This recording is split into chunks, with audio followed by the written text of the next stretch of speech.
Hi guys, hi, welcome to this last stream of the year and last video of the year with me as my friend Logan. Hi Logan. Hi. So guys, we have a comparison here with Warhammer 40K and DC.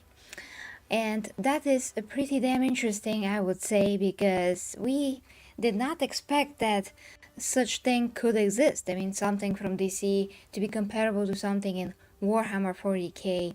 But since we did watch Aquaman, we discovered this, and any fan would probably, if they have seen the movie. So there are some of you that are fans of DC and that are fans of Warhammer at the same time. Of course, not all.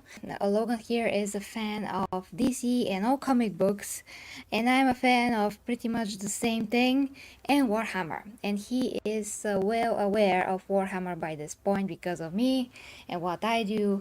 So we are both here to explain the difference between these two and the similarities, because they're quite a lot actually. Imagine that. Yeah. Yeah.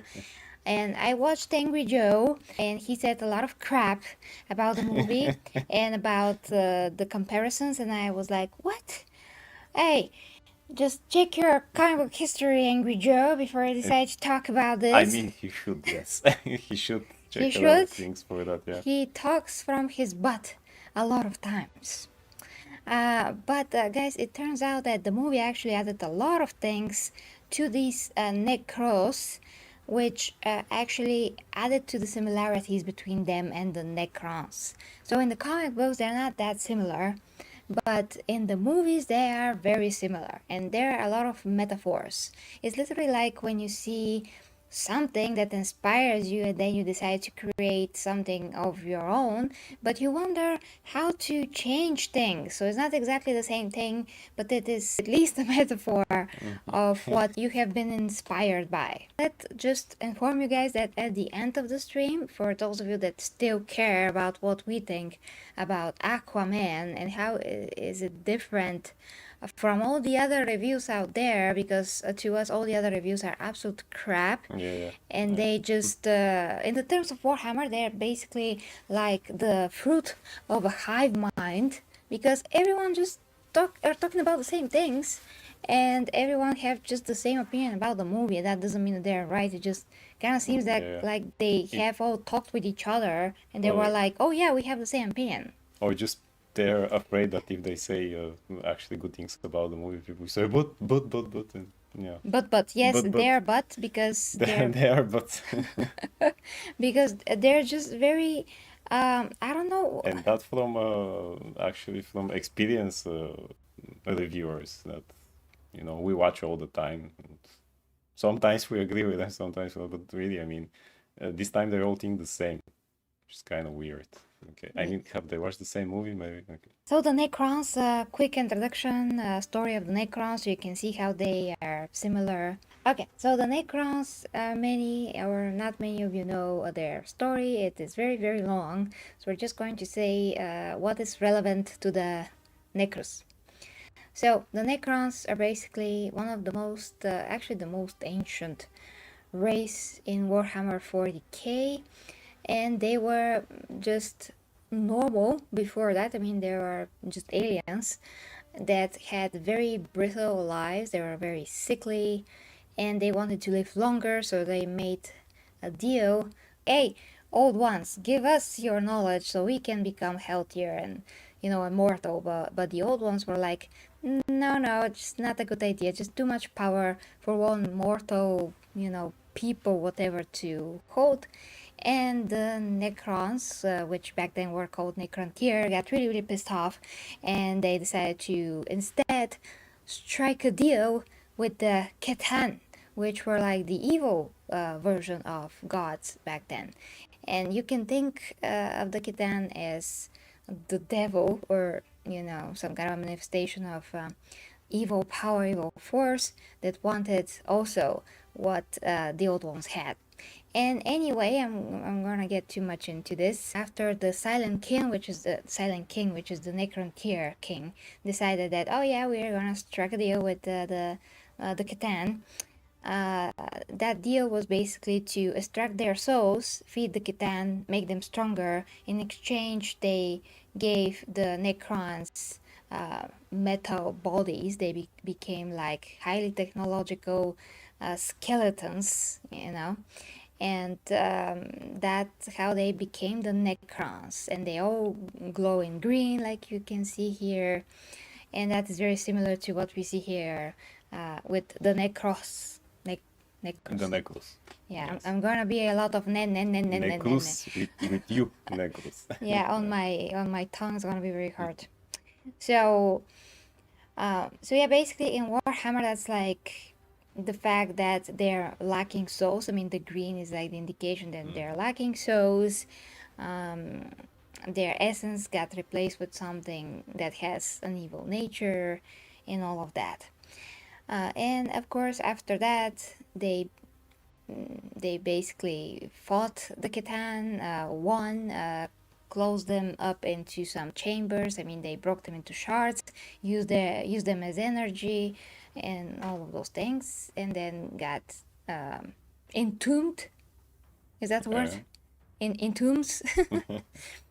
Silent King went to self-exile, and he was very, very sorry for what he had done. And then some of them emerged, thousands upon thousands of years later, and so on. And they have a lot of, powers, basically based on their technologies. Some of them can see the future. Some of them can stop time. And they can even build pylons that can block chaos. So they're awesome. Okay, I mean, Necrons are not very good. I mean, they're not good at all. uh, but it's kind of like a sad story. And the Necros, like, first tell us about the story of the Necros in the comic books, and then we're going to talk about how they are changed in the movie. Yeah, well, to put on my nerd glasses, you know. That they're So there they're already. there already. So they were created in around 1966. So pretty much the silver age era of the comic books. Which, by the way, James Wan said that this movie is going to feel like the silver age comic book. He was right.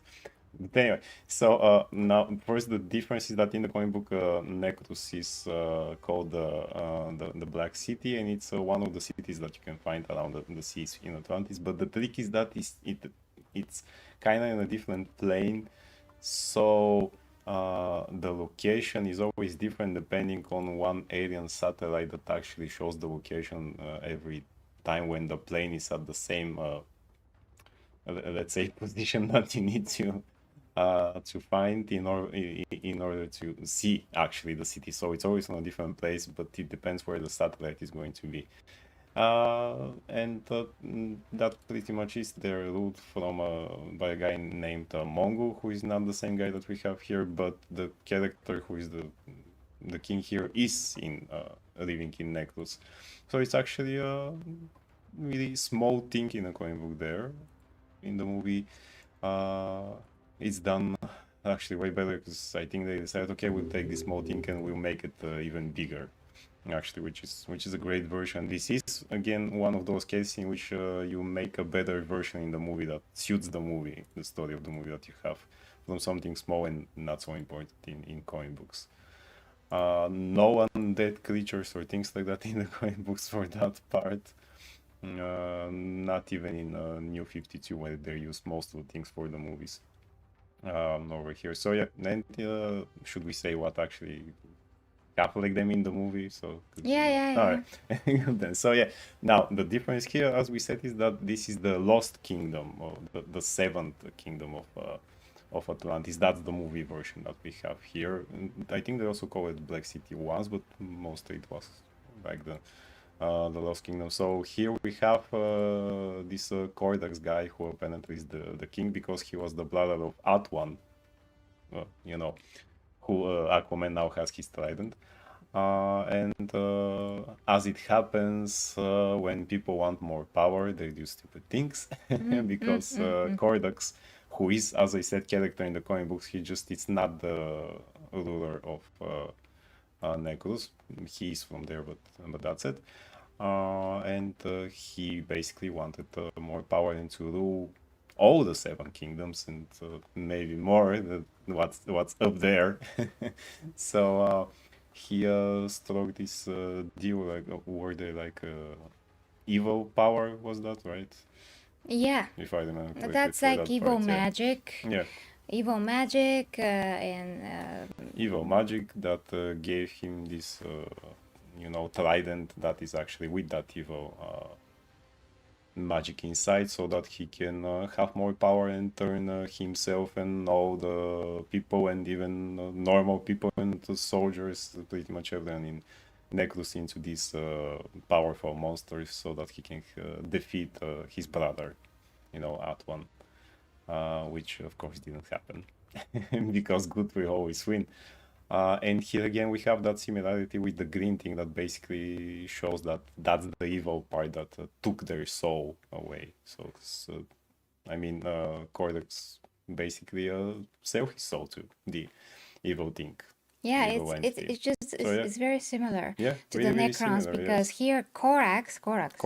Cordax is basically the Silent King who Yeah, agrees to take himself and his people to this transformation, and that also transformates him into this new being by taking what he was and turning him into something else. And then they did get entombed for thousands of years yeah, here as exactly. well in the movie, and they can only be freed by the blood By the blood magic. yeah, but A by the blood blood of of whoever has the blood of another Atlan. Atlantean king. Yes, exactly. But he has to Yes. have the blood of Atlan. Yeah, He has to be like a exactly. descendant. Yeah. So yeah, I mean that is extremely similar. He also has a staff. This guy Yeah. Yeah. also has a Who? staff. The Necron guy, you know. Yeah. Both. Okay. Yeah. So yeah, eventually they both, because the trident is that exactly. Yeah. They both look like skeletons Yeah. in their own way. They both glow green from the inside, from like the rib cage. They're just they're just so similar. And they have that army that actually wants to take over everything. Yeah, You they're know. like a dead walking. Yeah. And the Necrons are basically without souls, so they're dead in that way. They're just Yeah. artificial intelligence. I mean, their intelligence, their selves, so to speak, their own Yeah. self is like a digital copy, just a digital copy by this Yeah. point, because And the they do guys not from have the souls. Necrus are basically that they are not machines, but they are monsters that have no soul now, because they. Yeah, they're just Yeah. Pure evil. Yeah. Actually, this guy Cortex. basically, yeah, is called the devil. Oh yeah, yeah. In that movie version, as we say, which again it works way better than what we have in the comic books for that version. Really, really great idea. So yeah, I mean it's clear how people can see similarities. Differences is that, as we said, this is more like let's say like a city kingdom, where actually the Negros are more like a race or something like that. The Necrons are a totally different alien species. Yeah. So here we go. Yeah. They have their own world, and their own. Well, they do want to conquer the galaxy. That's the similarity. But that is just basically because they are not really fans of everyone else. They just think that they're like the better of everyone. And those guys also think those guys also think that. Yeah, they think that they are better than any in the Seven Kingdoms or even up. So that's why basically they want to take it. Because Cortex was not okay with the law of just you know, the brother ruler or something. No, he wanted everything. Yeah, and he was ready to poison all the earth. Yeah. Because of the source of power that they use, which was the Orichalcum, yes. Orichalcum. Which they don't use in the comic books for that, but still here was something that he clearly showed that, yeah, to have that go, I'm going to use everything. Even I mean, he was poisoning even his kingdom, for that matter. So with what he was doing, so really soulless from the beginning, actually, if we think about it like that. Yeah. So yeah, and here the Orichalcum for the Necrons are actually the shards of the Catan that they use for power, and and developing technology even, I think. Yeah, so here we have one more similarity with that. Yeah, because that's still pure that evil, use, yeah. basically. So yeah, really, wasn't there like a bleach or something that you said that looks like a thing for Warhammer Oh yes, during the there's a movie? part in the movie. I mean, it's like a bridge that goes to the throne of Cordax. Cordax Yeah, once yeah. again. It's just the names, and it looks just like the bridge on Terra that goes straight to like the throne room of the Emperor. There's a picture that depicts that. I've seen it many times. Just looks like that. It's very Warhammery aesthetic. So our theory is that DC copied Warhammer because For the movie. because the I mean, yeah. Necrons are created in 1998 Yeah, or yeah. From something. what we researched by Andy Chambers, one of the writers and people from GW, from what we find. I mean, Yeah. he said that he was inspired by Terminator for the looks of it and things like that, apparently. But yeah, as I said, the Necrus were created 1966 before that, but that's the comic book version, which is not like what we have in the movie. So So maybe they're yeah, not so it could copied be. actually I mean, from the it's comic either from books. the comic book. No, I mean, just the name Necrus, but what we have in the comic book, I think that's just a name because they don't have undead thing or anything connected to that, so it just sounds Necrus, which most people might think also maybe something connected with that just because of think like Necro.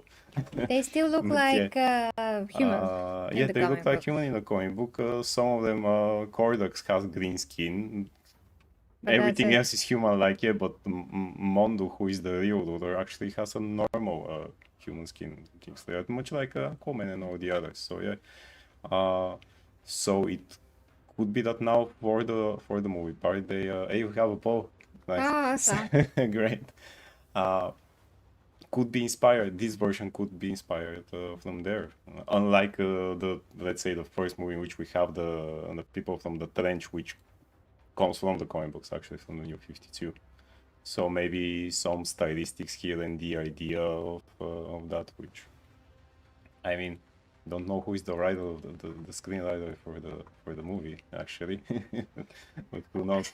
And So why not James Wan playing Warhammer tabletop or stuff like that? yes, So yeah. so basically at the beginning we thought that DC copied Warhammer Mm, with the comic books, with the creation of yeah, the with the Necrons, creation of Necros. Necros, Necros yeah. in the comic books. But then we discovered how different the movie Mm, it is from the comic books, and then actually the movie looks like it copied Warhammer. Warhammer.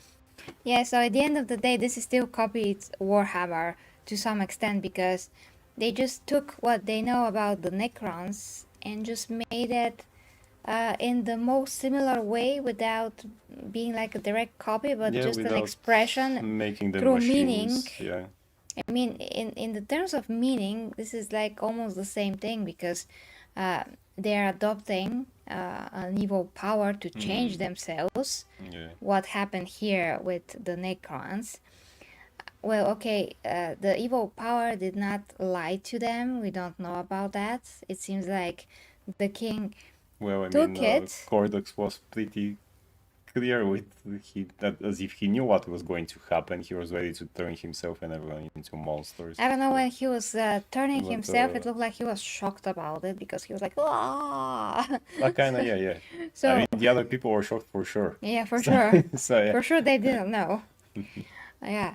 Okay, so this is just a speculation that maybe he didn't know. So yeah, maybe it's just the evil power that corrupted him and tell him, yeah, I'm going to give you power, but you know this power, I'm just not going to tell you that this power is going to turn you into that interesting looking creature there. Yeah. Yeah, So disgusting. yeah, which is actually a manifestation of how you look when you sell your soul, because you're no human anymore, or Yeah. Atlantean for that matter. So Yeah. whatever this magic is, it's like pure evil, and Yeah. it makes whoever applies it to himself and everyone like the devil, who can also corrupt others, which is interesting. And that is not similar with the Silent King because he actually has some kind of a dignity and power and principles. He's not a scumbag. Yeah. And this guy is a scumbag. Yeah, absolutely, yes. Yeah. Even So as a human Atlantean, he was already. So yeah. yeah, so that is one thing that we can say. It's different. It's not similar. And then of course, the king, I mean, the Atlan imprisoned them, but with the Necrons, they imprisoned themselves in Mm. tomb worlds to sleep until they figure something out. Basically, uh, yeah. They just waited the whole race. I mean, all of the races Mm. actually in the universe to just die out, so they can emerge eventually. But that didn't quite happen, unless maybe for those that are still in the Doom world, still sleeping, maybe they will wait it out. So okay. So we did discover some stuff that are not Yeah. that similar for sure. Of course, the green color is very similar. The green color, I was actually wondering, did they use the green color to show evil magic and in other stuff? But I couldn't remember of anything like that. I mean, here is really pretty similar to what happens. I mean, Especially when they look like especially skeletons when they begin to look like that, yeah, and and you can see their the rib glowing from the cages skeleton and all the other things. are Yeah, I mean, glowing. again, even if Andy Chambers was inspired from a Terminator for how the Necrons are going to look like, then why these guys are inspired by the same thing? Why skeletons? Why not something else? They could have looked like sea monsters. I mean, because Fishes. sea fish or thing, like the guys from Pirates of the Caribbean, or those evil guys that were on the ship there that look like a different sea monsters. So again, they do look like skeletons here, as we said, with the green. And again, why green? Okay, you want to show evil magic? Will you do it? I don't know, black for something like that. It is Actually, evil magic. red is So, perfect. or red, yeah. Here we go, yeah. But they decided Even green. that, but they decided, yeah. I mean, I thought, okay, is it aesthetic because they're underwater and something like that? But red, actually, now that you say, would have looked even, I mean, better, different. Then maybe people wouldn't have that thought. Oh, it looks similar to that because, yeah, it is green after all. So, yeah. Now that we say that it's like a bad thing if they really copy it, maybe they were inspired by it and they're fans and they like it and they want to. Okay, if we want to make it, how can we make it? Well, we like Warhammer. Let's do it like that to show what would it be if it looks on a big screen. So. Henry Cavill should take some notes. For example, Probably maybe it's did. not. Maybe they just decide now we want to copy it, or maybe it's none of those things. But we can't not point what we saw there. Yeah. Yay, yay. So guys, I think that this is enough for emphasizing our point that this is super mega similar, and they definitely have their thing. Of course, here it's magic, Yeah. and in Warhammer it's not magic, although there's some power involved. Yeah, it's all Well, about technology there. yeah. Now we're going to continue with the review of the movie, but yeah, let us know what you think about the Necrus, The necklace and and the the Necrons. Necrons. Yeah. Uh, Let's check the poll before that. See oh yeah, we're what gonna check happened. the Yeah. poll, And then and we start with the I'm gonna short put review. this right here when we're ready to begin. Okay, let's see the poll. No, not end poll. Oh, not yet, but I plan to see it. So basically, almost no one voted. Two. Well, maybe after the review, this will change. Yeah, We'll see. come on, guys, vote. Okay. Maybe So we should have put an option no because of a certain person in the movie or things like that, but we're going to say that. okay, yeah. So we are going to talk about basically with no spoilers. We're just going to address Just some of the short points things, that everyone else on the internet did make, yeah. which we do think that is that are stupid points. Yeah, exactly. Because they're just all extremely like, I don't know, blind bias. It's ridiculous. Or as you said in the cinema, it's as if people forgot that they watched Hollywood movies and before that or something. I don't know. Yeah, the complaints were as if they haven't seen any movies before. Or they haven't seen the first one or something. I mean, Yeah. it was 2018, but to forget it so much. I mean, yeah. Definitely watch the first movie before you watch this one. Yeah. Because the first movie is just very good. Yeah, right. And there are some things that are still connected to this movie. Yeah, and now the great thing about the two movies is that they still feel the same. I mean, they didn't do a disservice to the first movie with the second, as most Many people say, people, "Oh, that, yeah. I mean, there is not a glaring difference. Like, for example, watching Shazam and Shazam 2, to me, I enjoyed the second one, but there was something different there. And here, no, just like when I watched the first movie, it felt to me like an adventure fantasy movie with just like The Mummy or Indiana Jones, Which is and good. which is good thing, yeah. And that one also felt like that. You have all the adventures, the magic, the great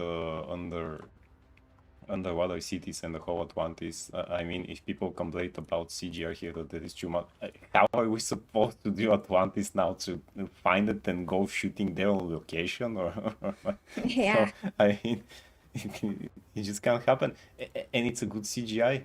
I mean, it's not a TV movie budget or something. It's good. It's how it should be done, and it looks really beautiful. Every scene that is underwater, all the fights. Again, it has that feeling when they're not underwater and they do stuff above in jungles and things like that. Again, everything looks like an adventure movie that you could have. I mean, no, just with a superhero. Yeah. So yeah. Okay. For that matter.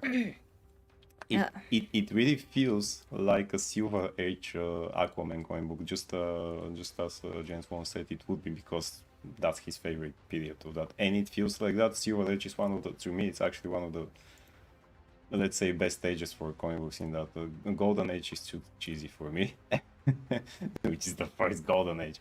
But here you have, much like in those comic books, you have a serious story with great serious moments and a touch of humor that doesn't do a disservice to the serious moments that we watch. Unlike recent Marvel movies with their, stupid humor that is way too much like I'm looking at you, Thor, Ragnarok, and Love and Thunder, and all the other things like that do disservice to the characters and to the movies itself. So here, every joke that we had actually was great, on point. It was needed, and the serious moments were also great, on point. And we needed them. You understand what happens to the characters. You understand why they do that. Every context is given. Okay, let us start from the beginning, though, because that's like shooting.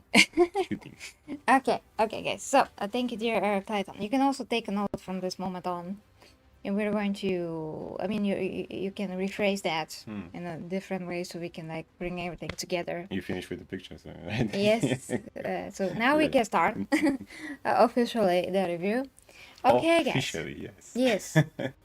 So. A lot of reviews like Grace Randolph, Angry Joe, not Chris Tuckman, we haven't watched Chris Tuckman.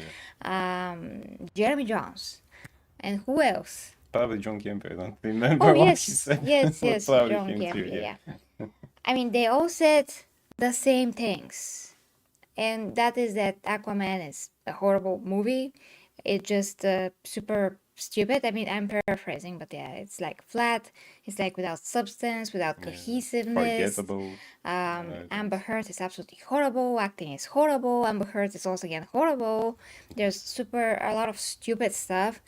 They're like, I mean, it doesn't make any sense. It feels choppy. It feels like it's not one movie. It feels like 2 different movies, 5 different movies, whatever. And we were very discouraged by that because we already felt super down anyway from all the other movies that are totally ruined for us. Now, we did saw some good aspects from Flash because it was a good Flash movie. Yeah, the way that it It's was, a good superhero movie. and we are able to distance ourselves from real life and what the heck happened with Ezra Miller in real life. Whatever he did, it was after this movie, and it is not it doesn't have anything to do with his acting abilities. Obviously, he's a great actor. So as far as Flash is concerned as a movie, it was a good Flash movie. Yeah. As DC fans, as someone that have seen pretty much all the DC movies ever, I can't remember any that I've missed. Probably maybe something very old. I'm not sure. Hey.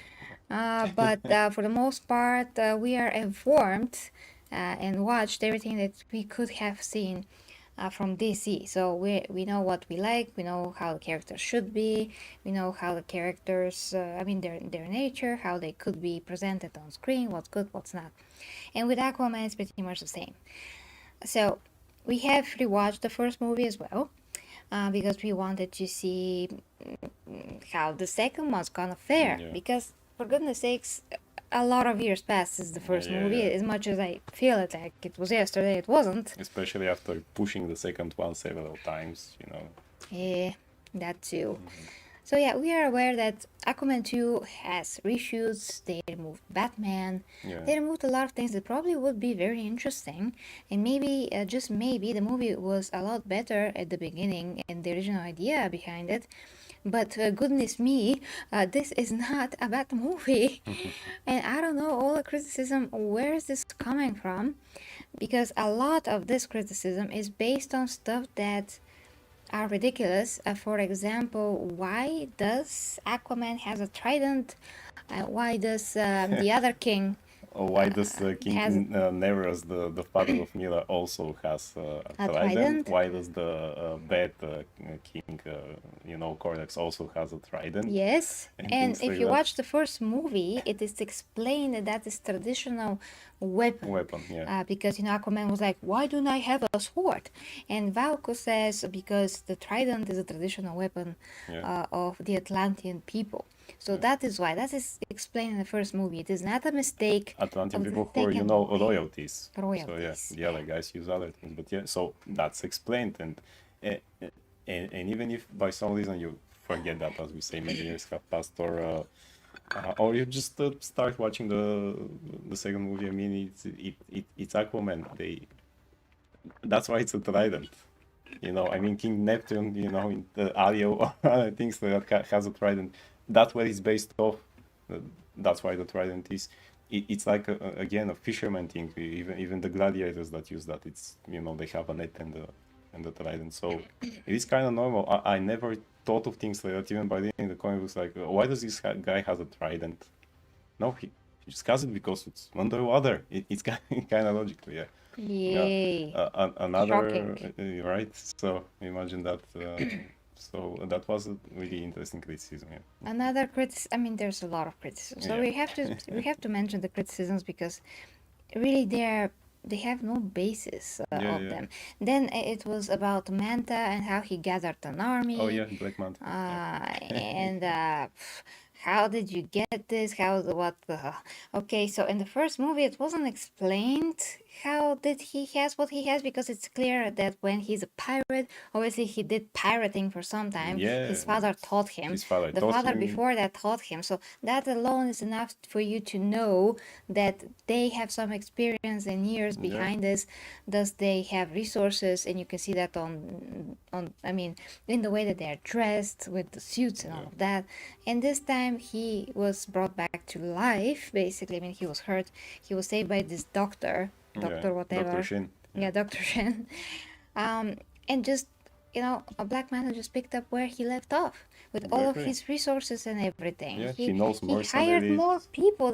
We don't need to see another movie about Black Manta hiring people like for an hour to have an explanation. We don't need an explanation. We're not idiots. Apparently, Angry Joe and his gang and they're one of the guys who several times before that said, why do we need to see how Thomas and Martha Wayne died again, and now you want to see how Black Manta gathered his army. Yeah, so make up your mind. So, which one is it now? Either Yeah. you So, want to see explanations for an hour more, or you are intelligent enough to get the hints and yeah, just continue with the story. exactly. We do not need the 500 hours of a story about how Black Manta grew up. He was a sad child. Somebody probably beat him when he was a kid. Yeah, We get it. We we get get it. it. He's a Yes, bad guy. He's a freaking pirate. We don't need to know more. and He even chose to be a pirate. He's a bad exactly, guy. and even in the comic books, they tell you that he's a bad guy. He has those resources. They don't show you how he gathers the army and everything else. He just they're henchmen. It's comic books. It's comic books, and even in movies, when you have a bad guy who has henchmen, nobody said in Batman 1989, where does the Joker got his henchmen? He was from the he was a mafia guy there, I think. So even if he wasn't, who cares? He will get henchmen. He's an evil guy. You don't want to see that how it happens. You do want to see the casting or what? Do you? Exactly. You do So or yeah. you don't want to see the casting of Like those all the those Joker henchmen? have an interview with people who get to be his henchmen and he asks him, so how evil are you exactly? Where do you see yourself after 5 years? Well, maybe in prison. That's a good one. I'll take you there. So here we go. Yeah, really stupid criticism. Stupid. Okay. Yeah. And there's some others like Nicole Kidman couldn't move her face. Well, yeah, she can't move most of her face because obviously she has a lot of procedures done. But if you're a Hollywood actress, you have to have a lot of procedures course, done. That's kind of like the thing. You just have to do it. And actually, I And think she she still did plays great. Yeah, she amazing. still plays amazing. She still has, well, her face, as much as some of the face is not, that movable. And her eyes, she can act with everything. She's a great freaking actress. She has a ton more to do in this. Oh, and Mira, because Yeah, some of you that may is the have this moment. question about Mira Amber Heard. She is throughout this whole movie. And it's Yes. actually exactly how it should be. Yeah, Because she's the freaking queen of Atlantis. Are you she expecting needs to be that there. she's going to be thrown out of the whole movie, not being next to Aquaman as his wife and the queen, not be helping him with the baby or something? Like, what do you expect? Plus, Amber Heard was another criticism, horrible in this movie. Amber Heard is exactly the same as she was Yeah, in the first exactly movie, like in the which is first one. perfectly Yeah. fine and great in the role. She's compelling. She's there. She's great. She does the best that she can with the material that she's It given. is pretty much what Mira is, even in comic books. You see, Yeah. now her role is not as prominent as in the first one, but what you have there, it's what it should be. Yeah, that And is how Mira is. a lot of people, if the fact that what she did in real life again is one of the things that actually starts to see the whole movie. Just again, you have to do what we said about the Flash. You have to just compartmentalize the character from the actress, and you go to see Mira. She needs to be here. Why not recasting her or things like that? Because the movie was shot. I mean, you can't do that for those. Let's say maybe if we took all the minutes that she had in the movie, maybe 30 minutes she was there, like no difference in, let's say. Even if she 15, 20. wasn't, she was throughout the whole movie. She was in was there, yeah, every scene where it mattered. It's not something that you can start from the beginning, like, but why they recasted other actors and things like that? It was not shot before that. This was, sure they can make reshoots, but They not have with to a role reshoot like that. so many Yeah. people that she also acted with. Yeah, she acted in with, those she has scenes. scenes with that. It's not like with the Flash that they could have changed things here. And you go and see Mera. That's what you see. You see the character. So she did her job, which is great. What she does in her personal life, It's her personal she life. has the consequences for that. Besides, if you start with this, most Hollywood actors have something on them. Yeah. It's not exactly very mean- good. Jason Momoa said some atrocious things years back For example, about the American presidency, Yeah. which was pretty freaking disgusting. Exactly. You know. And So he walks around naked in Yeah. TV shows.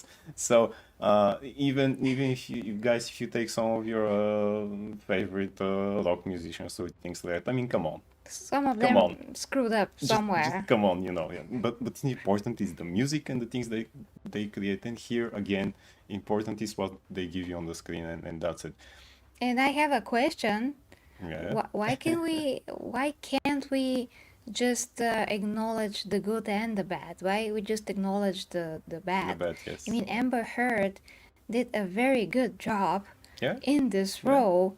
Exactly what she should have played. She did it. So Yeah. why would we not acknowledge that and hate her in real life? I mean, You want great female characters? Here you have one. yeah. That's it. Now that's a female character. Do I want to see a movie about Mera? Not No, necessarily. not necessarily. That doesn't mean But that we should but they see. show you here. She's like that in the comic book. She does this. She's the queen. She's with him. She helps She's a him with great that. mom. She doesn't hate men or wants to fight them or things like that. She She has has just water one powers. face. So yeah, she has powers, and here you go. And that's the role that she has to play. Here you can't dismiss a whole movie just because Amber Heard is there. Yeah, and You know. besides, in this movie there are no SJW bullcrap. Exactly. Yeah. Not one. And that's why it feels again as if I watched Aquaman 1 yesterday. I mean, I did by watching it, but the thing is that as if I was in the theater yesterday, and then the next day I see it too, and it feels like a movie from that period of time where comic book movies were still, great, and they didn't have that Marvel effect that Really we feels have like now. part two. Yeah, it really feels like part two. No SJW bullcrap and things like that. No No pushing the politics. message and No no, messages. yeah. And that's why it felt like a great movie, as it should be. No, you're a man, I'm a female. No, Oh no, oh no. No, there's real We love can't between coexist men there. and women here. I mean, Queen Atlanta really loves Aquaman's dad. Yeah, Really, really loves him. And exactly. Mira really loves Aquaman. And she appears in some moments. I mean, in one moment and helps save him, like she did in the first movie. Yeah, yeah. She helps her husband, I mean, and Queen he helps Atlanta, her. Queen Atlanta never said in the first movie to Tom, Aquaman's father, well, you don't have powers, you're an ordinary man, so no. so you're nothing, Yeah. No, here we have actually what true love is, and not only between two people, also between two worlds even. I would say. Yeah. And Exactly. how, and there's a lot of meaning in this movie, you Yeah, know, how Aquaman, because he is from both worlds, he can bring both worlds together.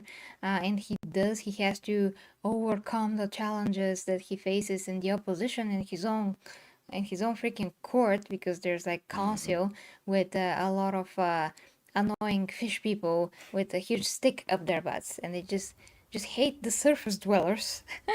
for the sake of it. Yeah, so Yeah, and they because just want they're to the surface destroy dwellers. us Yeah. like Orm wanted to. And then Orm is explained how he goes through this character development. Yeah, one of the criticism also was that nobody had a character development, which is totally not true, because freaking Aquaman, he goes through this fight within himself. He does not want to be king because of how pompous it is, and the political aspect of it. He's a very free spirit. And because every He, time he actually wants to do something, these these annoying Queen's fishes, Court, yeah, is against him because traditions and stuff like traditions, that. and that keeps them vulnerable and just stupid, basically. Which do not work in modern world now, especially when you have a king that is from both worlds. Yeah, he says some really cool things. Yeah, You know, if you want to have a voice, you have to have a seat on the table. yeah. And then to his dad, that, well, you're the real superhero, because he did so many things that require a lot of real strength without any powers. And his dad says a great thing that is about sometimes the only superhero thing you can do is not to give up. Yeah, amazing. Here we go. Yeah. I just can't believe that in a modern superhero movie we actually hear Right. wisdom Yeah, exactly. that we want to hear. Yeah. And it's not just one line like, with great power comes great responsibility, which is absolutely true and awesome. But in this movie, you can quote several of these Yeah, of these exactly. things. Orm has a great character development. I mean, he does understand things. So I don't see how they didn't have any development. So I mean, people were probably sleeping or something like that. You know, the movie viewers that we watched probably were sleeping. I don't know it's modern to hate a movie, this Probably, movie. probably. I mean, now it's kind of like there is no nuance. You either hate it or you loved it, and that's it. Nothing I between. mean, okay, Or we knew that the movie has issues with production and everything, all the cataclysms that happen yeah. over at DC, but then you sit down, you watch it, and you can't see how it is. I You mean, have to think that it's bad automatically. everything feels seamless. I didn't see that moments that people say that it looks like different moments cut together. I mean, What? It's a perfectly cohesive it's a film. perfectly cohesive movie. Yeah, it's not like, let's say, I felt like that when I watched the first Suicide Squad. You know, there I could see that okay, now we chop this and we put it here. That is more visible to me, or like I think one of the new Hellboys was kind of like that. Like that. Okay, not so sure because it was a long time ago. But there is nothing of that sort. I don't know why people see there. Okay, it's an absolutely cohesive movie. It's just not fair. I just feel that this movie is judged unfairly. Yeah, It sucks. either because of, again, much like with the Flash, with the Amber Heard situation, and people just don't want to go for that, or because the fact that this is the last of the DCEU, Yeah. DCEU movies, and people just don't care anymore. But watch it just as a standalone superhero movie. Yeah, because Sequel of the first one, and that's it. it's quality. Yeah. It's compelling in many ways. The humor is great. There's great humor. There's an octopus. It's like a secret operative. Toto? Topo. Yes. Yeah, he's called Topo, and he's like just going around and makes this helps Aquaman and makes these amazing sounds like Yeah. Aquaman rides his gigantic seahorse, which is from the comic book, and it doesn't look cheesy or something. No, here it feels really as if you open a comic book from the Silver Age, and some shots look like drawings or even covers from the Silver Age. Like there is a shot that, you know, Orm stands, and behind him there is that gigantic machine octopus look thingy, and then he turns around and it's like above him. That's a shot from a comic book there again. That's amazing shot, by the way. I was very impressed. It's when amazing I saw shot, that. and I said, hey, I have seen this in a drawing, in a cover of Aquaman comic book, and it's right there. So James they Bond actually did his, thought about things. Yeah. They put imagine that. into it. Imagine that. It wasn't just, you know, like we'll throw this over here and here you go. No, the moment you see that, and all the again, all the like technology that they use really feel as if it's from that period of comic books, you know, with those, with the machines with the tentacles or the ships, and you say that's the Silver Age right there. And it still feels modern. So the people actually did their job. Imagine that, in creating the movie. Yeah. So a lot of kudos this movie deserves. It's very rewatchable, like the first movie. You can enjoy it a second time, and still gonna be interesting. Still gonna be fun. We both felt on the edge of our seats sometimes, and we felt for the characters, what's happening, and we see how the evil of the Necros is corrupting Black Manta. And you know, one of the things that you know, the critics said was that well, this movie is not even Black Manta, it's about the other guy, and then the whole movie you watch a villain, then there's another villain. Okay, wait a freaking darn damn minute. The second villain is not introduced to you pretty early. The second villain is the evil that drives the first villain. Yeah. I mean, that's poetic. Because you see someone that already has the potential for evil to become even more evil and ready to even kill an innocent child just to get his revenge, which is absolutely horrifying. And it is to a big extent real. I mean, it's a real thing if you can allow someone to corrupt you and drive you into even a worse person. So you see how one's evil person agenda corrupts another evil person that is totally vulnerable to such a control, And then you see how this same power can also just take over another and make him do something. So it is about how if you are driven by revenge, you can actually become weaker and susceptible to someone else's control, and that someone else has another agenda that's greater than yours, and you become like an afterthought, just a tool, just a puppet. You can just understand from this that evil doesn't care if you're also evil. If the greater evil can use another, just it won't respect you just because you're also evil. If it can corrupt you and control you, it will It do will. it. It will do it there because for him, you're a weakling.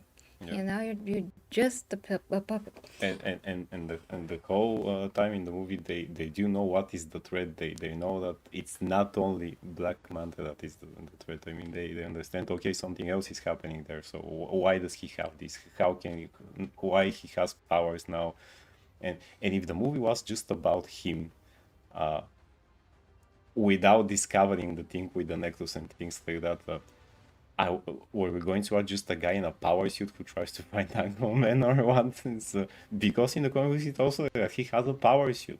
He has the technology, so the whole movie they have to show us some convoluted ways of him to getting with the technology, and here you go.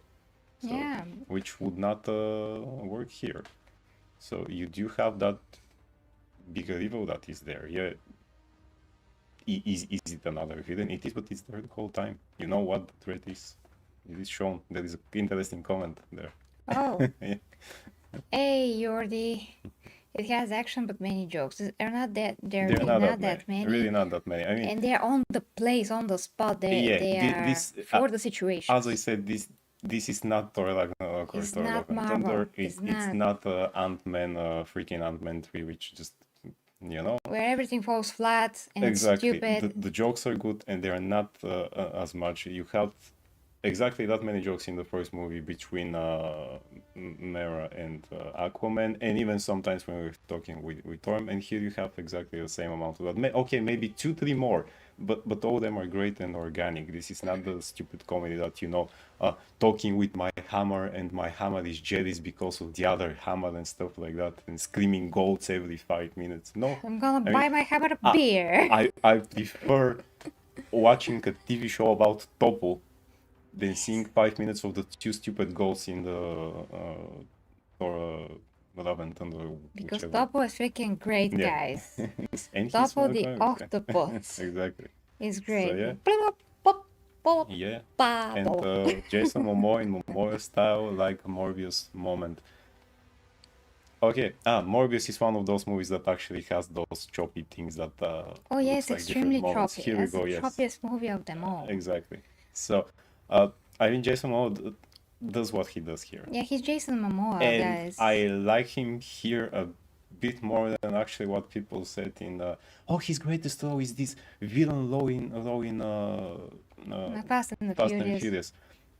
That felt more like Jason Momoa said, like they told him, okay, just do whatever you want there, be funny, be quirky. No, I like this thing over here more, because he's still serious. He's still serious in the moment that he has to be. He still shows doubt that am I a good king or things like that. Which, come on, if any of us is a king of Atlantis, you feel that I am not sure if I want to be the king or things like that. You know, and he has that doubt. Each of us has a moment of doubt that I think that I suck at this job.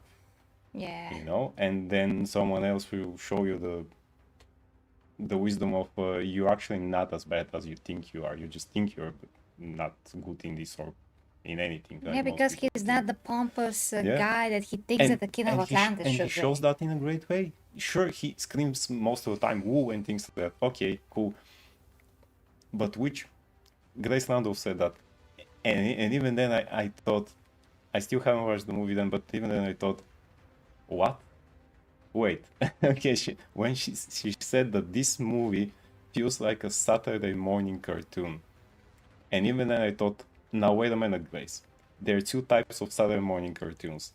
There is, for example, the Super Friends from 1966 or 1970 something, in which Aquaman Is that rides the gigantic thingy there, which looks cheesy in the cartoon. a seahorse? The seahorse, yes, because it was made with the thoughts, kids watch that thing, okay, and it was kind of violent, you know, in which he literally talks to fish, and that's why he was ridiculed for more than 50 years. Like the guy who talks to the fish, that's his power, right? He can talk to the fish, and that's it. Nobody knew about his impregnable skin. You know, nobody knew about his almost Superman-like power. Almost. People said he's stronger. He's not. Almost. Nobody knew about that he can swim fast and how he exactly communicate with the sea creatures, and that he's the only one who can do it of all the Atlanteans. And until the New 52, that Hold on, Jordi, we're going to showed answer that.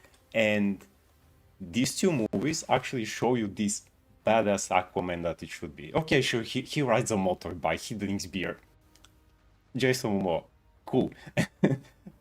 But it's still the character is there. It's not changed so drastically so that it fits Jason Momoa like they do with many other things. And I also thought, okay, it's going to be Momoa doing his stuff. It is, But also, but it's, let's say, 70 to 30% here. still 70 in Aquaman. the thing that is still Aquaman, yes. He's I mean, still the king. yeah, he's still the king. He still see that you can see him as Aquaman. Sure, Patrick Wilson, for example, who plays Thor, look more like Aquaman. Yeah, Okay. actually.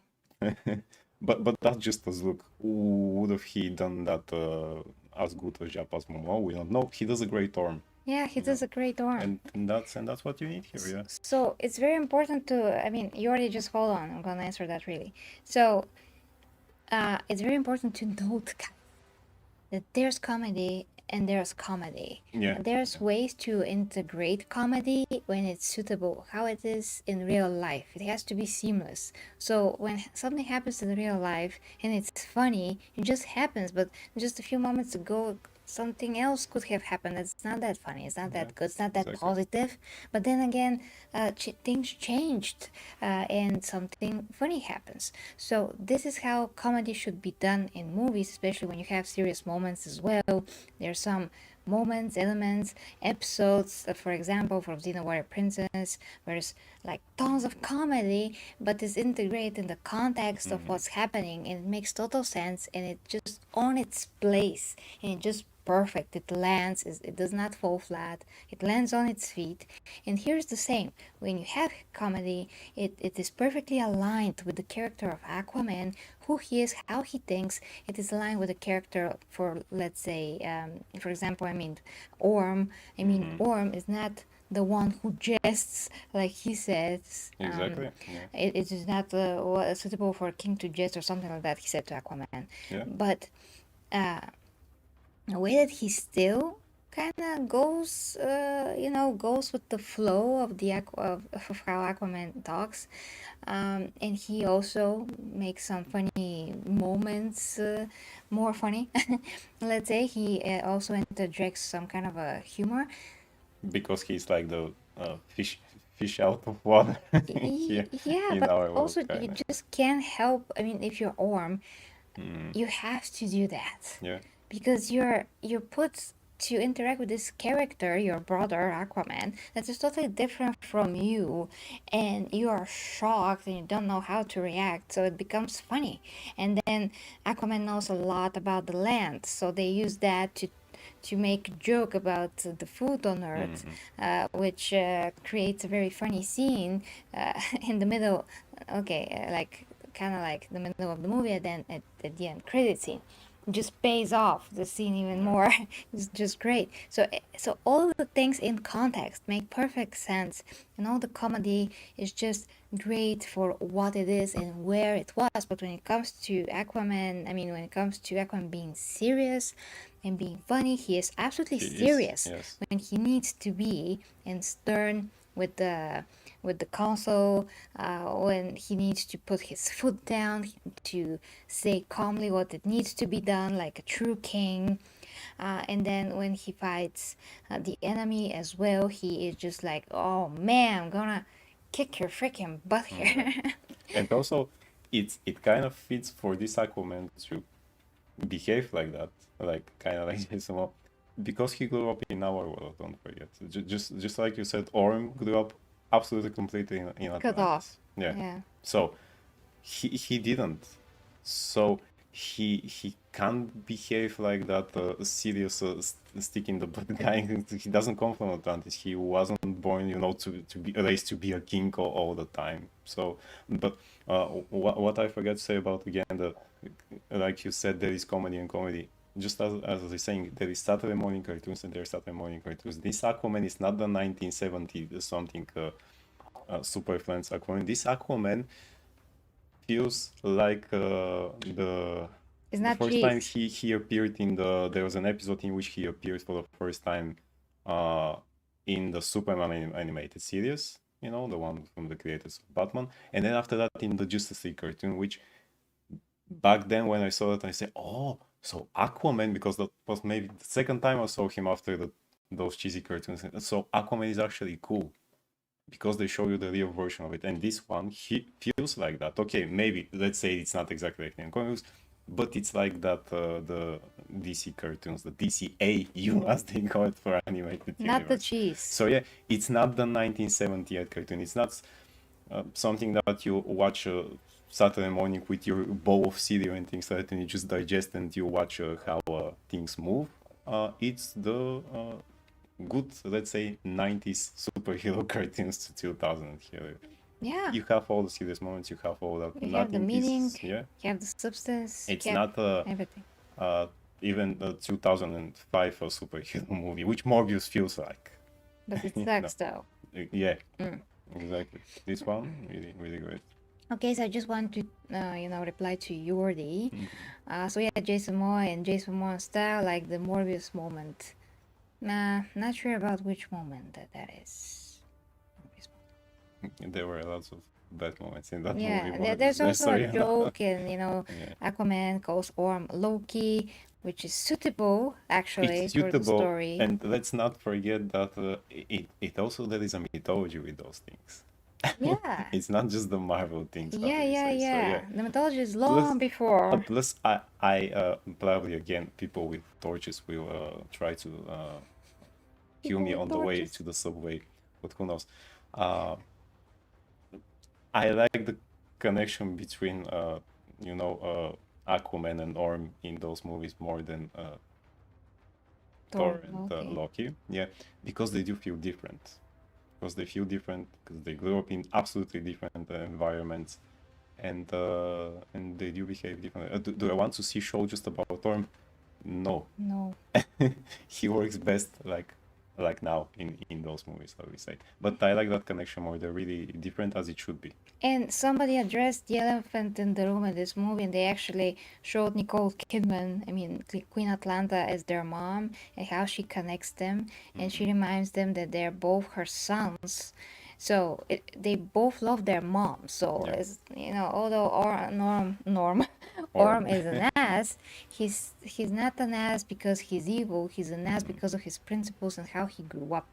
So it's kind of like not even his fault. His dad was a typical Atlantean king from more of the modern times, and he taught him to be an ass, but his mom has the old values of King Atlan. So he still respects her. He cannot deny her value and her wisdom. So when she says, please, keep each other safe and all of that, he can't just overlook that eventually, especially. So it's important. In a lot of movies, when such things happen, nobody addresses other important people that could have some kind of a bearing on the decisions of the main characters. But here, she is there, she's alive, she's actually is doing her job as a mom. She connects with them, she talks to them, and she also shows her love towards Aquaman's father still, although he's old and all of that. So those important human things that make sense and they should happen actually are shown here. Because in other movies, you actually don't see exactly the normal stuff that you expect from people and their interaction. Like you will talk to your mom for some things, if that means that you could be driven out of a bad decision. It's important and it's shown here. It's here. So I really enjoy that, really Yeah, appreciate it. exactly. Now, yeah, I really can't tell you about what Morbius moment you mean. The Necron King Zarek. If it's written like that, not really. You saw a video about the Necron who collects all kinds of people, including people. I mean, there's a Necron that collects all kinds of stuff, even moments in time. He even helped in the siege of Cadia just because he wanted to collect a lot of soldiers. Yeah, I know something about that, but not the whole story. But yeah, this guy is awesome in Warhammer. But we do not have anything about the collecting of things here. There's a different DC character that's like the collector from Marvel or The something. preserver. But he's a preserver, and and was he created collects just for the things. cartoon. Yes. Yeah. So there's another thing like that in DC and in Marvel, another person like that. His museum was a living planet with nanomachines. Yeah, that's just super cool. Yeah. I mean, this But guy. if you ask if King Cordax He's like him. He's not. No, he's not. He's more like the Silent King. Yeah. And because of the things that he did to his people, the power that he used to change them forever, this is just like the king. And we address all of the similarities and differences when this stream started, so you can just go back and watch from the beginning. Yeah. The first part of the stream is all about the comparison between the Silent King, the Necrons, and the Necrus. The Necrus, yes. And King something. King someone Greyjoy from yeah, Greyjoy from it's actually this actor. He has just one appearance, but you can see how he's passionate. Yeah, when he said, King Atlan. Yeah. But let's not forget Topo. Of course. Who is the greatest octopus on cinema. And the king of the crabs, I think his name was Bryn King or something like that. Yeah, you have to open your eyes about like what you have to keep your eyes open. Oh, it was going to be easy because mine never close. So because he's a crab. Great humor. I like this crab more again than that Taika Waititi guy. I forget Clock from Thor Ragnarok again, which all people think is the funniest character ever. I'm sorry. No, it's just lame. It's just lame, yes. Everything is Marvel. I mean, last few movies, when it comes to humor, just lame, not on its place. It's just out of left field.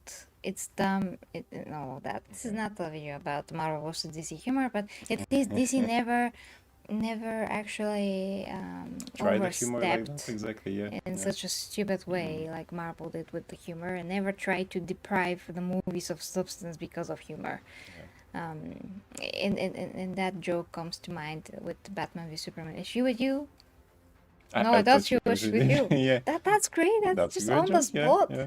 It's perfect moment between Batman and Superman, because Wonder Woman just appears out of nowhere and Batman is confused. Yeah, you're going to ask that? Yeah, because he's in a world with other superheroes that actually have powers, not like him. Yeah. And he's like wondering what the heck he should make out of this situation. It's great. Yeah. It's That's a great humor and not forced jokes and. Yeah.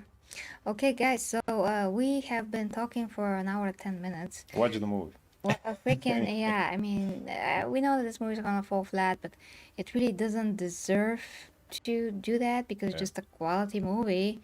And if we can just get out of our egos and just see it, because as we said, guys, if this movie sucked, we would be the first to tell you that it sucks. But if you watch the first movie and you still enjoy it, you should love the second movie because it's just a natural continuation of the first. And Aquaman does superhero things. He saves human beings. Like in the first seconds of the movie, he's already saving people. Which is great. That was a great opening. He kicks ass. He's a great dad. The baby is actually pretty freaking awesome. If you're worried about, oh no, they're going to show me 1 hour and a half of him being a dad. No, that's a small though. They just show you that Yeah, It's not something you do understand that he is a father, that he likes that he has that responsibility, but it's not going to be him walking around with the baby in the park and stuff like that. and you So can see how the don't worry baby about is that. Yeah, special yeah, already, and exactly. that just Yes. created baby just wasn't like a passive beautiful baby. It's a very Mm-hmm. beautiful baby, by the way. Super cute, but he also has something within him that is Yeah. amazing. Yes. So Again, yeah. if you are fans of Silver Age comic books, you liking the baby because that's also there. So yeah, that's it. That's your Silver Age comic book in 2 hours. Yeah. So here you go. Really, really great movie. Forget about yes, what I'm not going to watch it because of Amber Heard. Okay, watch it because of Mera. Just Yeah. like some of you watch the Flash because of the Flash, not because of Ezra Miller. Watch it because of the character. If you Yeah. like those characters, if you see Mera for the first time or think like that, that's your ticket to see who she is. Then go and read some comic book with her. I mean, she's there. Also, here you go. Yeah, I Yeah. mean, if we can acknowledge the real life atrocities that some people, the actors, can do, then we can also acknowledge the real life achievement of a That they talent, have done, yeah. which is acting in this case. So why not acknowledge that she actually did a good job when she did, and acknowledge when she didn't? It is the same thing. Why only focus on something bad that's not related to this film? At all. She was a great mirror. She looks great. She acts great within the boundaries of this role. Yeah. She acts as a great companion, queen, a mother in this movie, and she's there when she needs to be there, not more, not less. She's active. She's not passive. Yeah, she has a voice. She's doing great But the stuff. movie is still Aquaman's movie. Yeah, that never forgets. This movie just never forgets it's Aquaman movie. Exactly. In other movies, like Marvel movies, you just don't know, like Ant-Man, Whose movie is who, that? Yes. what his daughter, his what girlfriend, his Everyone. slipper, Everyone was more his competent than him. backpack. And here Everyone's more and important. here Aquaman is not done incompetent or anything like that. So Yeah. when he has to be saved because of the different situation, he will be saved, which When he it's has logical. to save, he will. He Yeah, will come. exactly. He But will it's not do. going to be done in any way that he looks incompetent. It's like, no, or some of the other characters to look more and for him to be just a shadow and to say, oh, well, okay, Mela, you're much better than me, and Orm is much better than me, and even that small golden fish behind you, it's better than me. No things like that. Yeah. And also, I had an epiphany at the end of the movie, which I totally forgot about. So I'm glad that I I was just going to remember remind it. you, don't worry. Oh, thank you. So yeah, the epiphany is, guys, because we always wondered, whatever happened in this movie, and there's a lot to think about, really, if you dig deep in this movie, because as we said, there's a lot of meaning here. But also another meaning, and my epiphany, was that basically because King Atlan was a very good king, and he decided, like every other hero and a lot of other stories and universes that we see in, he decided to, instead of destroy the evil, to imprison the evil, and he was supposed to do that for a whole of eternity. But there's a twist. I mean, there's a weakness to his idea, which was the blood magic. So basically, he could not have predicted that some of his lineage will eventually be able to free these people. He thought that maybe they would never find out about this kingdom and never free this king and all of that.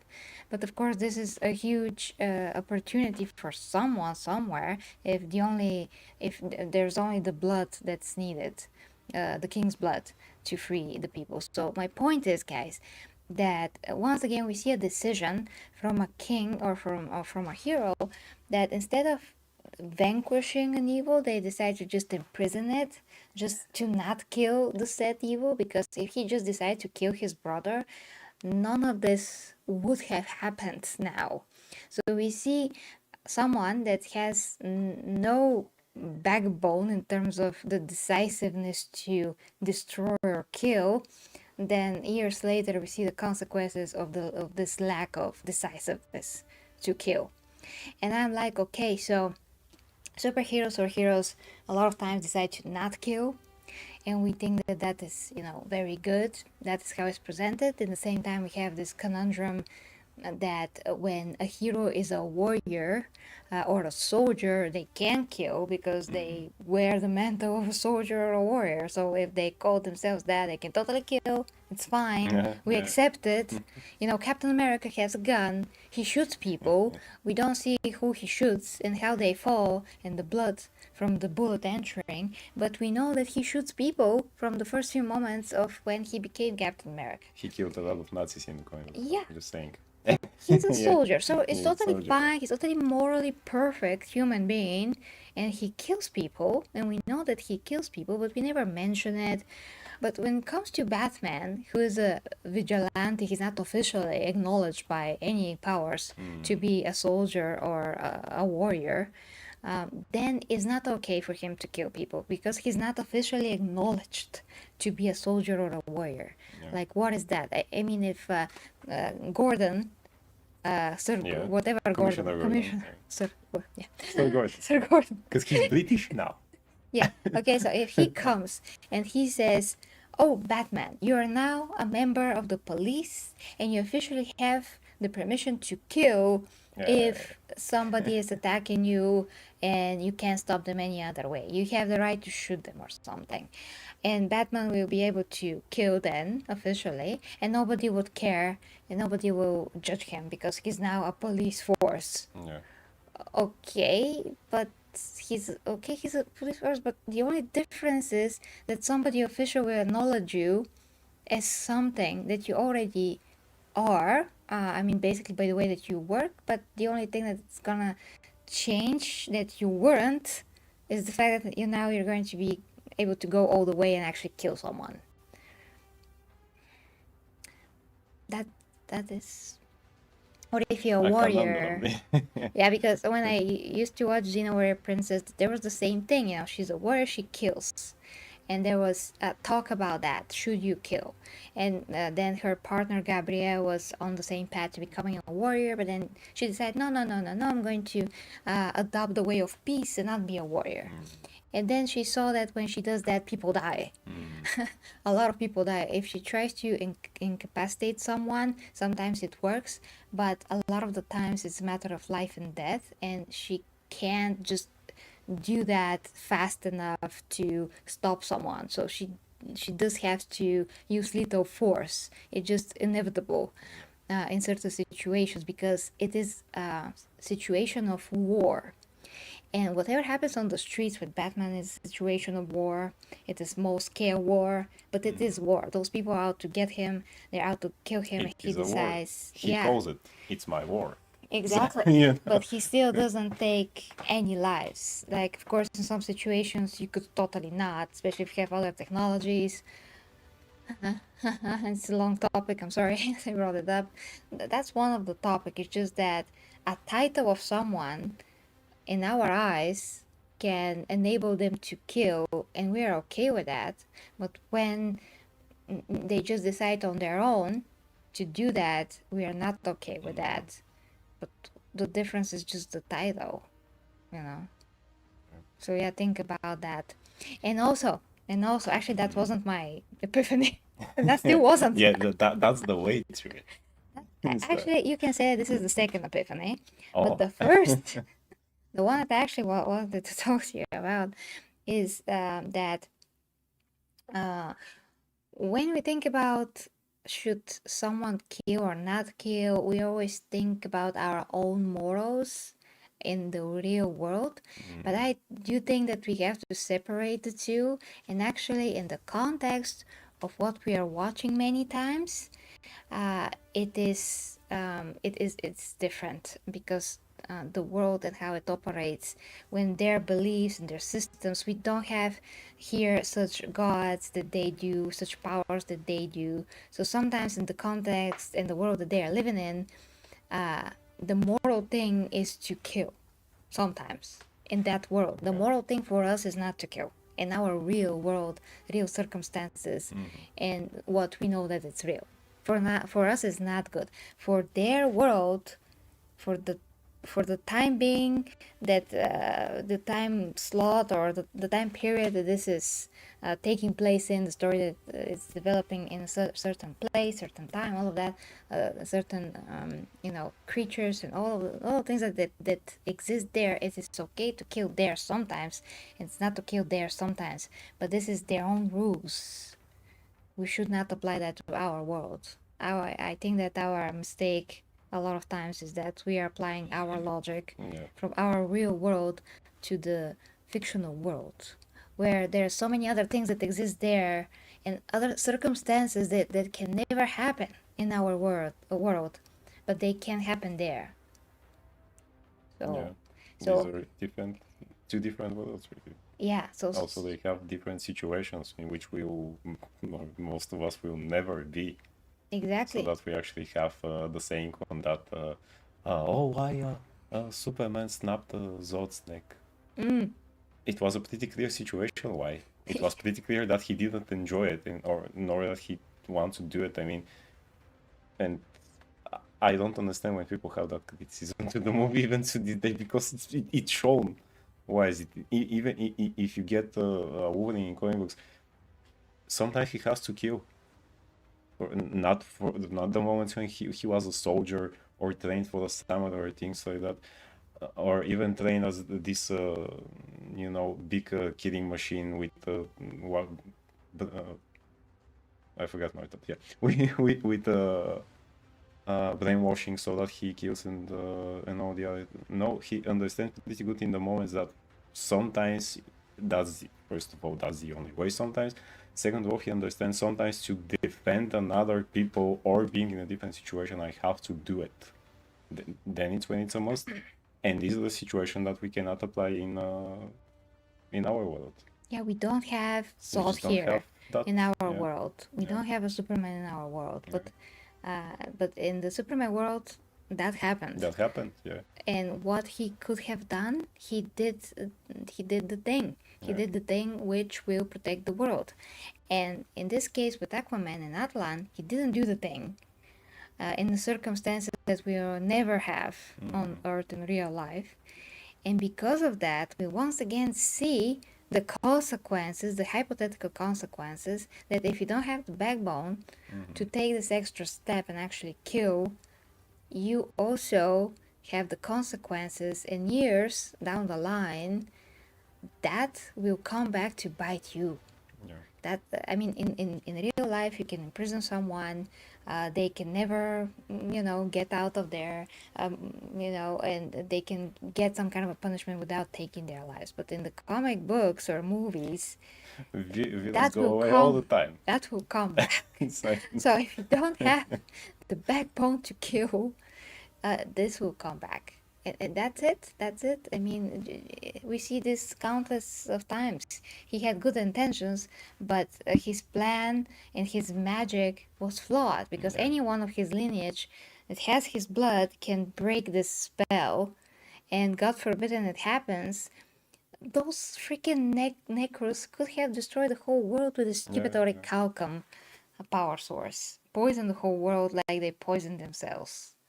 So there's a lot of things at stake, and people did die because King Atlan couldn't take this extra step. Even if it wasn't Black Manta looking for blood or things like that, what if some of the descendants of Atlan actually decided to use that power and if I wake up these guys there?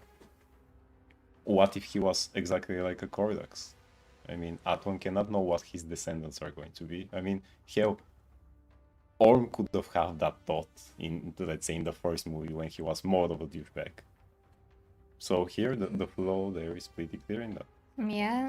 Thought, The way that it is, the truth it is that Atlan just leaves the hanging threat in the air for future generations to deal with. I mean, it's not like in Black Adam when they have literally written, just read this and he will be free.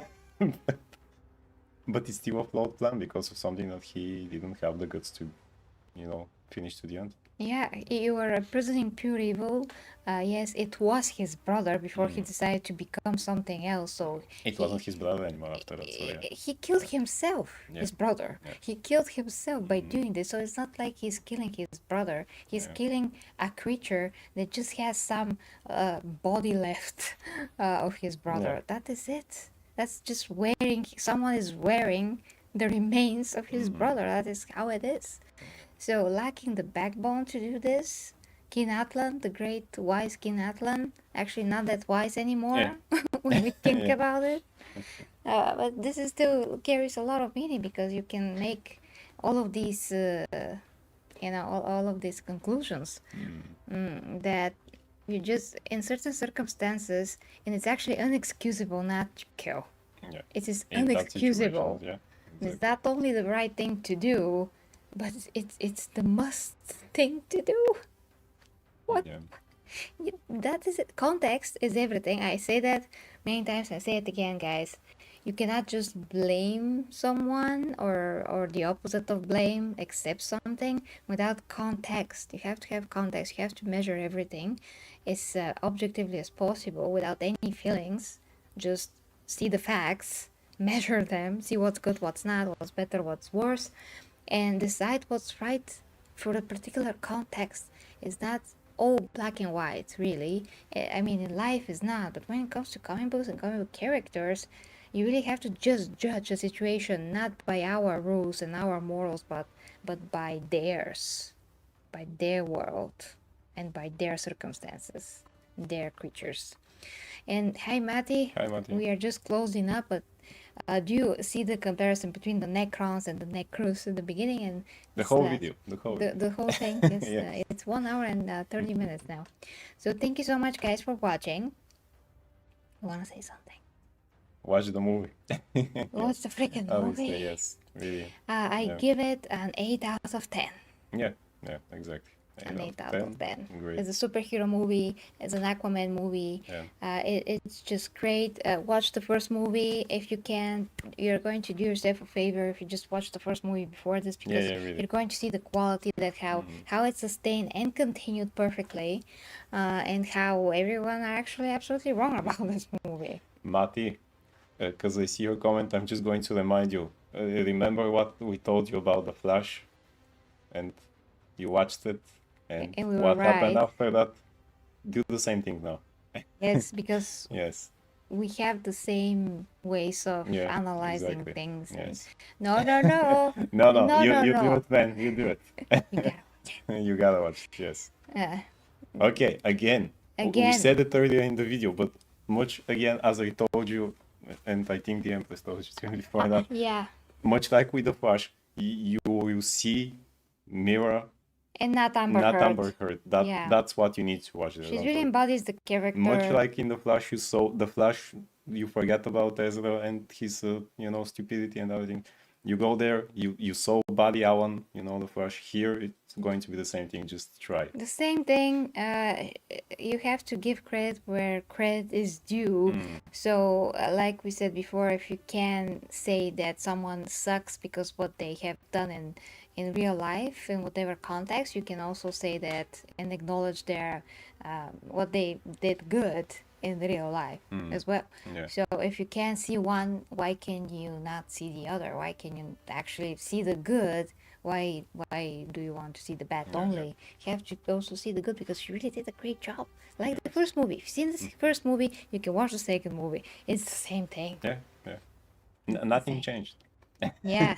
in Mara, as we say. Yeah. Okay, to answer this last question, she is sprinkled throughout the whole movie because she's freaking queen of Atlantis, and she has a lot of role being next to Aquaman, taking care of the baby, doing queenie things along with Aquaman, and just being Mira, the queen of Atlantis once again. I mean, she's like few seconds here, few seconds there, kicking ass or doing something else, but she's always used exactly in amount that she should be. Yes.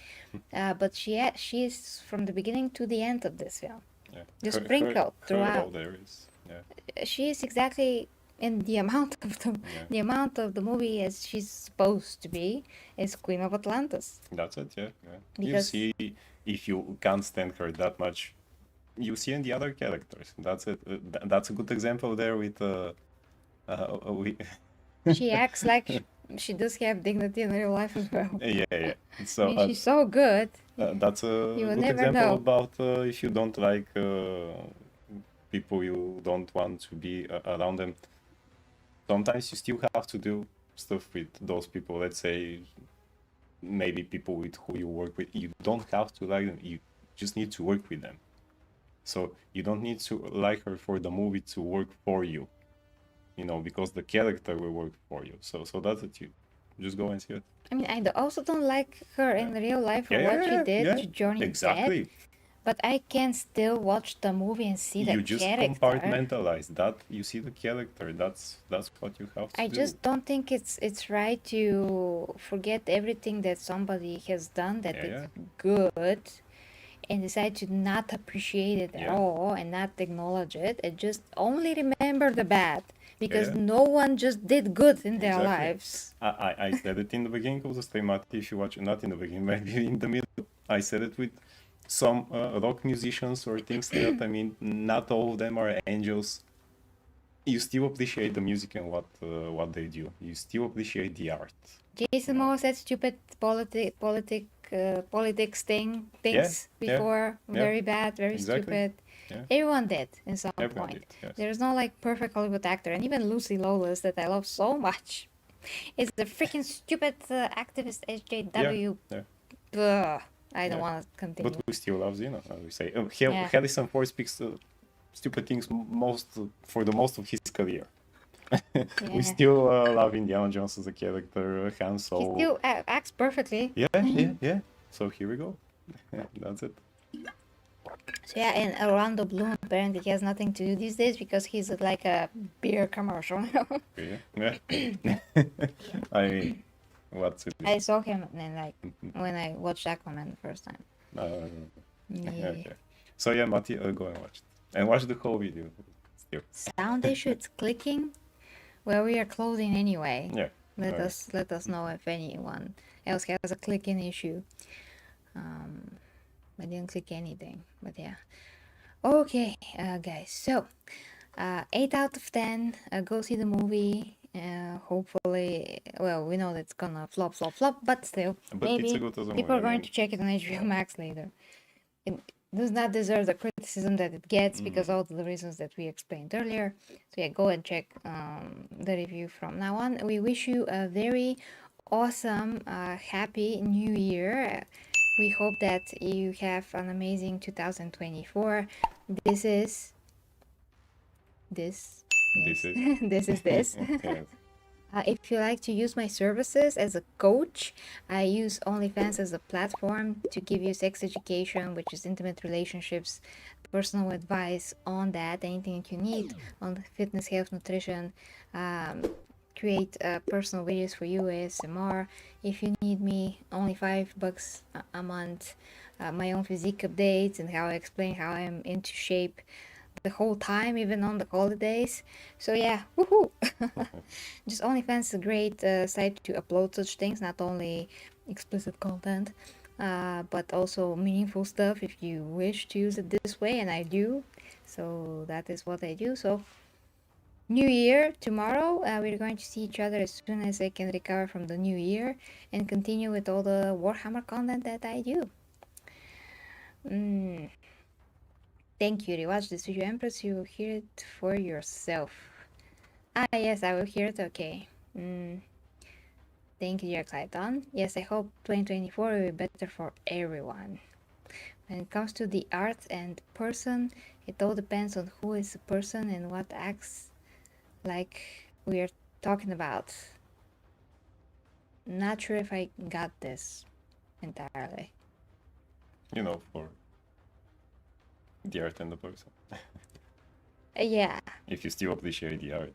Yeah. The act of the person. Yeah, in this way. Okay. But yeah. I won't support the murder for okay. Okay. Of course not. Of course not, yeah. Of course not. Okay, so yeah, Happy New Year tomorrow. And yes, if you do 2023, I agree. Also, yeah, although yeah, some good things happen, but some bad things happen. Yeah. Okay, guys, so I love ya. And until next time with me, the Warhammer 40K Empress show, and of course, my dear friend, Logan. Bye bye.